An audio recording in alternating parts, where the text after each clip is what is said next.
चला आज बनवूया मुगाची डाळ टाकून गिलक्याची भाजी।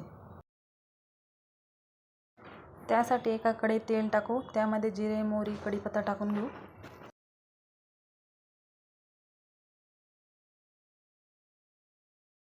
मी इथे मुगाची डाळ आधीच भिजत टाकलेली होती। भिजवलेली डाळ तेलात व्यवस्थित परतून घेऊ। परतल्यानंतर आलं लसूणची पेस्ट टाकायची आहे, व्यवस्थित परतून घेऊ। तुम्ही बघू शकता डाळ आपली व्यवस्थित परतून झालेली आहे।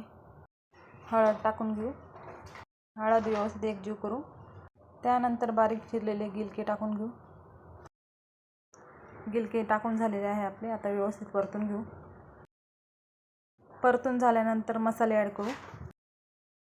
त्यासाठी मी इथे लाल मिरची पावडर, काळा मसाला, एव्हरेस्टचा मटन मसाला वापरलेला आहे।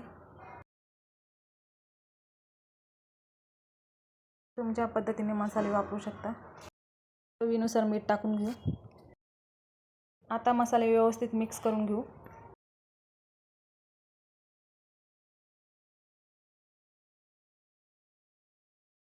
मसाले व्यवस्थित मिक्स झालेले आहेत।